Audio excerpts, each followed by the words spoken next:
Stacy, I'm so excited to be able to talk to you because I feel like there is so much that we want to get to today to help Thank other you. women out there that don't know where to go. Exactly, Tamsen, thank you so much. Thank you for having me. God, that was the best intro ever, and I'm not sure I can do better than that. Certainly this journey did start for me at a very weird time in my life. In the last 5 years, I had pretty major spine surgery, and then that took about 18 months to recover from, and then my father got very sick for about a year and then passed away. And a lot of the symptoms that I was experiencing, I thought were due to both of those things. I was recovering physically, and then I was experiencing real grief. And I thought that a lot of what was happening to my body came out of those things. It took a long time for me to realize, one, that I was in perimenopause, because I didn't even know that I was going to get there. I don't, my mom talked about burning her bra, not about burning up, right? Right. So I was like, I Right. have no idea what's happening to me. And on top of that, so it didn't even occur to me to look into menopause as symptoms. At Sure. that time, I became a beta tester for a company that was doing products that I thought were more about middle age. Turns out they were all about menopause. And I got very vocal about it, really started to do my research, really understood how little we understand about the menopause transition, which actually has so many different phases. And that, we don't consider surgical or medical menopause. We don't consider gender affirmation menopause. I mean, there are so many things about menopausal symptoms that aren't just for women who come to it chronologically, they're for people. And the deeper I got into this, I was like, menopause needs a makeover. Let's do it. Yeah. Let's find products that I are. know the perfect person. Yes, exactly. So, I joke around like I don't come to this as a traditional CEO. I realize that. But the learning curve in terms of what D2C, direct to consumer business looks like, what e-commerce looks like, learning all of this has been like one of the greatest learning curves of my life. And in some ways, I think is exactly what I needed to get out of this rut that I felt that I was in. Not Mm-hmm. just the physical symptoms, but the emotional stuff, the anxiety, the depression, the mood swings, the rage. And I had been trying to pitch a show about middle age and what that could look like, what a career pivot could look like. And I was like roundly rejected for being told that it wasn't Mm-hmm. sexy. And I felt, well, basically you're telling me I'm not, right? Like I internalized Right. all of this. I am the woman that I want to be speaking to and about, and you're telling me this is of no interest. So I really, I really wasn't sure where I was going or what I was doing. And the pandemic happened. And then the opportunity to take over the company that I had beta tested for became a reality. And I thought, this is the moment. I mean, so many of us Yep. have reassessed our lives due to the pandemic, where we want to go, who we want to be, what we want for ourselves. And all of a sudden I thought, well, I'm tired of being in this style box. I will always love style, but if that's the only way people can see me, then I'm not working hard enough. And it was time to do something that Wow. felt really passionate to me, really promising to me, gave me purpose and hope again in a way that I haven't experienced in a really long time. So I have to say, this was as much for me as it is for the people who are experiencing symptoms.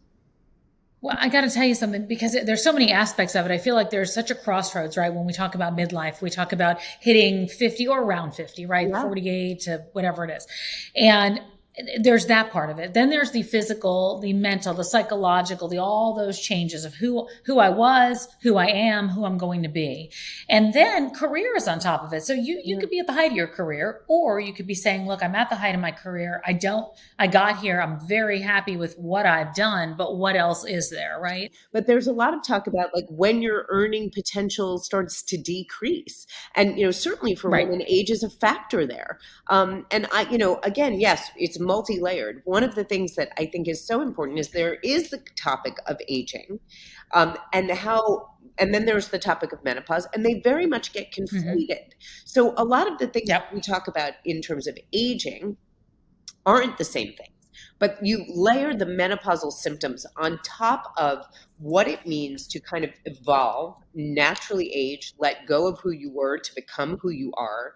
Those things meld and mesh and have to be part of the same conversation. There's no question about it. There's blurred lines there, and sometimes you don't know where to begin. And it's funny because like you grew up in front of a camera as I did, and people told me after a certain age, when I got to be a certain age, like I wasn't probably going to be on camera anymore. And I don't know, we're around the same age, but I don't know if you got that. But I had a mentor say to me, like, look, when you get to be 45, so most women are not in this business. You see younger guys, older women. And that was traditionally very, very true for a very long time. So I was very afraid. And I was always looking like, what is that next thing I got to go do now? Because I'm going to age out of where I am. Well, and then you look gorgeous. So clearly you have it. You're kind. and you're kind. Well, coming from you, thank you. And honestly, and even, your look should not be predicated on, right. You look great. Right. You look great. That's wonderful. But it shouldn't really matter what your age is. If you look great, you look great. If you're on camera, you're on camera. You know what I mean? Like the conversation feels so archaic and patriarchal, and that really annoyed me in a lot of ways. And I will tell you that somebody told me to start lying about my age the first year I did What Not to Wear, which was when I was 32. That was 20 years ago.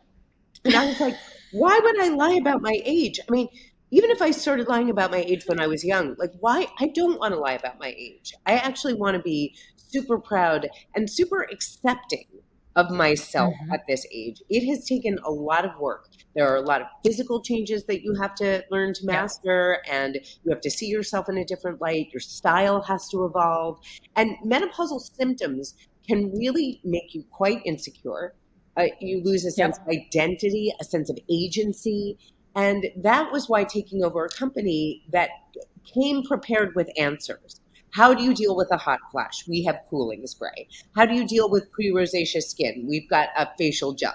There you go. You have it. Woo! I have it. I use it. Thank you. And, part of that is because we want to make it easy for you. Put one in your purse, keep one in the fridge, keep one in your medicine cabinet. We're your first line of defense, whether or not you are in a position to take hormones, which I was not. So I had every symptom that you can imagine, 34 common symptoms of menopause. I had all of them, which was real fun, let me tell you. I still have a few, but they are dwindling as I get older. But, again, there are some people who have symptoms for 6 months and some people who have them for 20 years. So it's a very amorphous kind of final frontier of hormonal health, and one that I think is way reduced to reproductive health, right? It's sort of this whole sociobiological thing. It's like saying that, you're not camera worthy at 50. It's this idea that we age out of what youth provides us with, or what youth allows us to have. And that to me is just a load of crap. It's just a load of crap. It is. And it's also I'm not going to allow myself to age out of confidence. And I feel like that's what's happened. This is not, as well as I do, it's not easy to admit feeling terrible or feeling stuck, especially when the whole world is, writing their memes and putting things out there that are so great. What I love about you is when I go to your Instagram account, it says week 5 of being a CEO and I don't know what I'm doing. Right. It's not like this is the best thing in the world and I'm so good at it. I can't believe it. And it's really raw and it's really awesome to see. You are very kind. I hope that investors feel the same way. I'm worried like, oh, I just said that in public. Maybe they're going to be, like, oh, she does not know what she's doing. But they're going to probably say thank you for being real. I appreciate that. And what I care more about, obviously, than even, I care about the business. You don't start something, because you don't want it to succeed. But the needs of this community are so great. And as I said, there's chronological menopause when you come to it, naturally through age. There's surgical and medical menopause. Just for people who don't understand, surgical is usually when you have like a radical hysterectomy or endometriosis, or you could have premature ovarian insufficiency, which would be more medical, or breast cancer or chemo. These are things where you are thrown into menopause right away, and you could be 20. So that's another thing that we really want people to understand. And then there's gender affirmation and gender non-binary people who come to menopause with no counseling, with no help, with no understanding of what to do, that flies in the face of their identity. So, for me, this started as a personal journey to deal with like my own issues. What I recognized is that this is a community that is much bigger and requires, again, the same kind of conversation about aging, about misogyny, about what this kind of past your due date, bullshit, excuse me, is. Mm-hmm. Um, Mm-hmm. then there are the people who are suffering from traumatic illness that we, again, have to help after they've suffered that illness deal with the trauma of menopause. And I say trauma, and I don't mean to, sort of, I can't overemphasize that trauma is as simple as something that interrupts your daily life. This does not have to be like, Sure. but some people feel like they got hit by a truck. And then finally, Yeah. when I talk about gender affirmation, can you imagine having to deal with physiology that flies in the face of your own identity? I think there's something very psychologically traumatizing about that. And no one to talk to about it. No one to talk Exactly. to about it until now. That's even more. You go and you don't have an answer. My my mother was in the medical area of it. She had breast cancer. She was diagnosed at 44, Mm. and she went through chemo at 44 and a half years old. So she was thrown into an early menopause, and it wasn't really talked about because we didn't know the difference between the chemo, the cancer, the menopause. It was kind of all combined together, right? Yeah. I remember her being hot all the time. I remember us going into a restaurant, out of a restaurant, not knowing if we were going to sit somewhere hot, like Is it miserable, cold enough in here? couldn't sleep. Exactly. But yeah, we would be, we're shivering, but at that point we didn't talk about it. We didn't talk about the word menopause. We knew she was sick, and that's what she went through. Now I realize very young age, right? She died at just turning 50, right after being 50 and a half. Sorry. And so it was a very, well, thank you. But that's that area, this midlife area, for me anyway, I don't have a lot of answers because I didn't have anyone to talk to about it. And so I find myself in it now and want to be that conduit for whoever's coming up behind me, whoever is the next one into it. We're hearing women as young as 32 years old in some cases going into a perimenopause simply based on, whatever their bodies are dealing with. So the fact that we're finally having the conversation. I was going to say there is early onset menopause that can start even earlier than 32. And there's late stage menopause, which means that, a lot of my friends who are 51, 52 tell me, I'm still getting my period. I feel fine. And I'm like, good for you. Like there are lots of people who may not have any symptoms or very mild symptoms, but generally if you are not experiencing symptoms in your early 50s, then you may be in late stage menopause, which is also comes with another scary, sense of what's happening. And part of I think what is great about this and what's great about the topic is that, a lot of people have asked me this, both on the investor side and, the interview side. How can you talk about something that's such a bummer?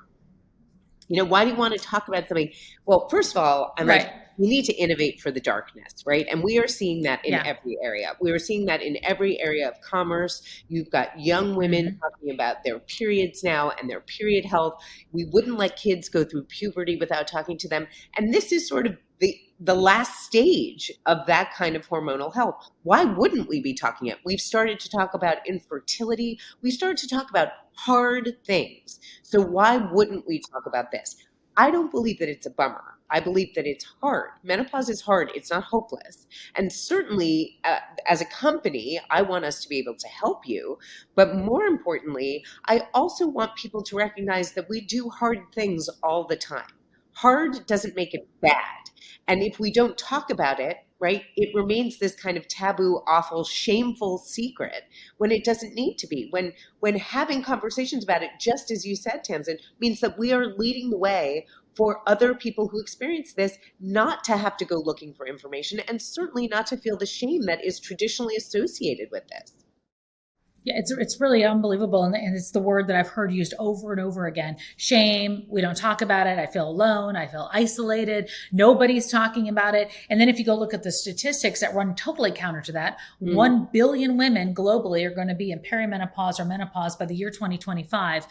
We're talking about it. Maybe they're not listening, not the women, but maybe other people aren't listening yet, but we're talking about it. Yeah. We certainly are because we have to, because we don't really know what's happening. And I want to make sure that people that don't feel like they can are not, not alone suffering through it, because that's not okay. No. And, listen, I think it's the reason, I'm so happy that we started as a D2C company. You don't have to talk about it if you don't want to talk about it. You can order, products online. You don't have to go into a store. But eventually, I want everybody to feel that they can.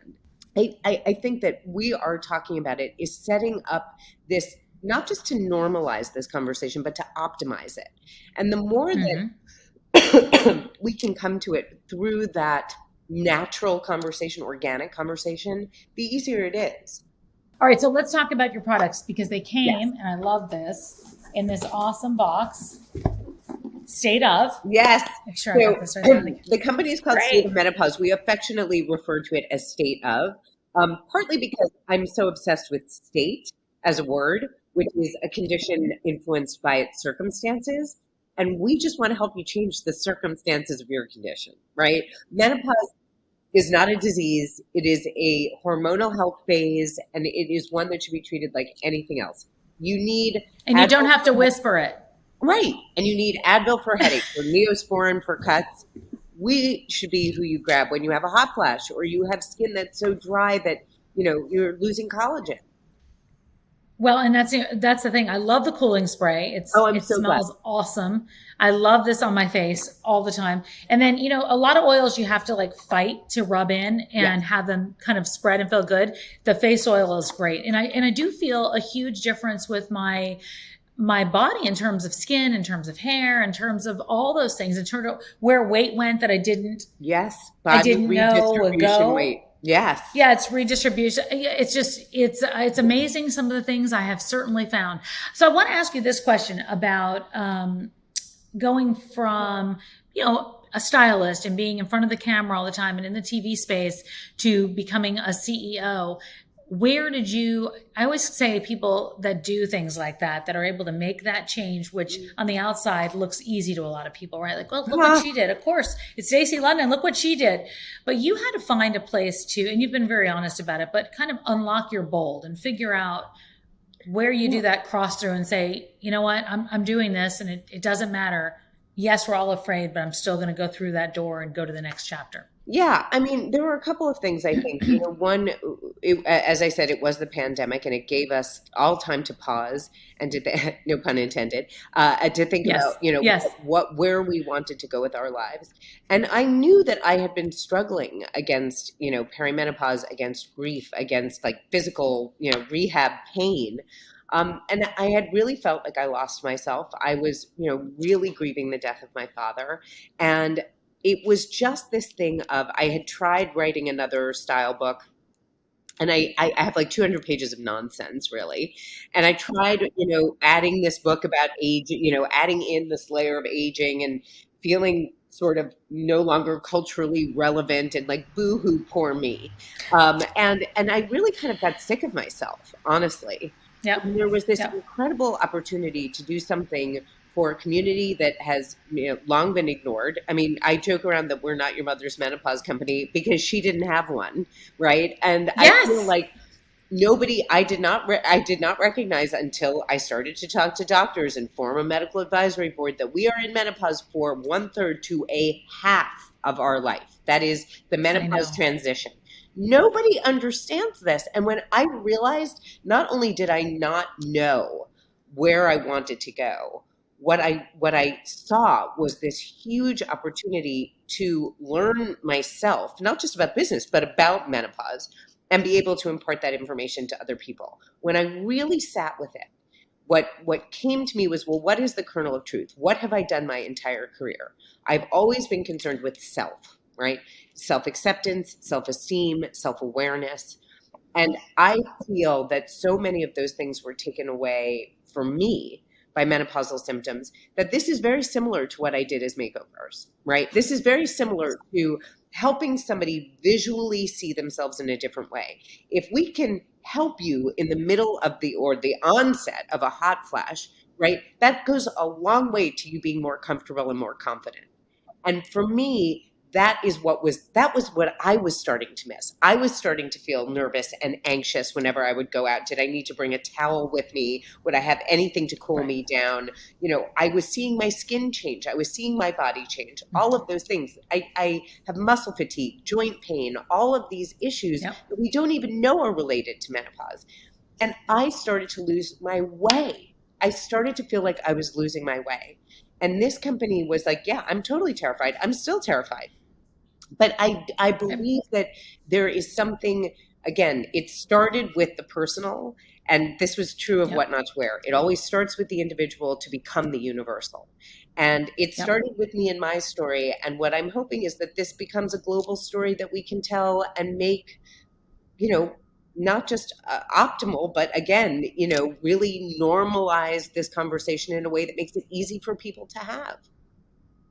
Well, I'm so glad we're having it, and I'm happy to help in any way normalize it, because I mean, I feel the same way. I have that same book, by the way, and I wrote it, and the title of my book was called "Now What," because I didn't know what to do next, and it was, it was one of those like, oh, I'm so sad. I had this career in television, and now I feel like I'm lost, and I don't know what to do, and I feel scared. And then I looked at it and I went, who's going to read this, right? And so I put it away, and then I've actually started writing something else now, but it's more about the space that we're in, which I'm happy to share with you, because I'd love to get your viewpoints on things, because I feel like you do have a clarity of where your strings all kind of come together, right? Yeah. You know what you're good at. You know that you're like, mine is wellness. I've been obsessed with like foods, how the food affects the body, coming from the past I came from, with a mother that was sick at 44 years old. Like, that doesn't leave you soon, that doesn't ever leave you. Yeah. And so health was always the most important focus of our lives. Right. And right now I'm going through it with another very, close family member who has triple negative breast cancer. So I know that my common thread is, is the stories of people, of health, of wellness, and trying to be that conduit, essentially, as a journalist. And so I love what you've been doing with the company. I love the fact that you're so raw about who you are as a woman, in midlife, experiencing it, not running from it, and not filtering out your life for all to not see. So I think you're just doing tremendous things. Thank you so much. I mean, I never really think of it that way. I thought that it would be, we did not grow up, or certainly I did not grow up on What Not to Wear as a reality show that started in 2002 with social media, right? You were either on television or you were in magazines, or, there were more traditional sort of senses of what press is. And now, we're in a social media world, which to me, our generation falls between sort of the industrial revolution and the technological revolution. And I am so far behind. I am not an influencer. I don't even, Me neither. I can't tick or talk. So I can't hire a team of people to follow me around to take good pictures of me and be like, my life is perfect. I'm actually not even interested in doing that. So for me, it really is important to be as raw as possible. And certainly because of the pandemic, it's sort of like, for me, it was just such a turning point. We saw so many social issues come to the fore, so many people who are in need. It is a waste of time and your life, your precious life, to sit around worrying about what people are going to think about you on Instagram. And if you're going to use that platform, use it for good. Use it for something powerful and meaningful. And I really hope that, this is what comes across when I talk about the company and when I talk about myself. I'm so proud of what State of Menopause stands for, who we are trying to include into the conversation. And, you're talking about your friend with triple negative breast cancer. I mean, that is going to be medical menopause for her. And what does that look like when she's already suffering with the trauma of breast cancer? These are the things that we want oncologists and doctors to be aware of. And we want to be a support system for cancer patients as well.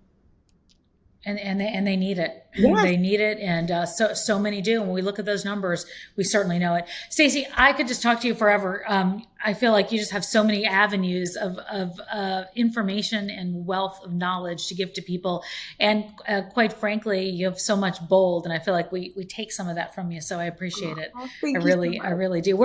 Where can people find you and find State of Menopause? Well, right, of course. Stateofmenopause.com is where you can find the company. And, as far as I'm concerned, I wish I could say there was a StacyLondon.com, but I've never bothered with that. So you can find me on Instagram. We know who you are. Right. It's not even that we know. I literally was like, why do I need a website? I'm on television. Oh, maybe I should have had a website. I don't know. But regardless, You can find Love it. me as Stacy London Real on Instagram, Stacy London on Facebook and Twitter. And we are hopefully going to start doing some in-person summits in the fall. It's really Great. important to me that as the world opens back up again, we don't lose the kind of intimacy that we've been able to have on, our Right. Zoom calls or our face calls, that, getting together feels even better than it did before.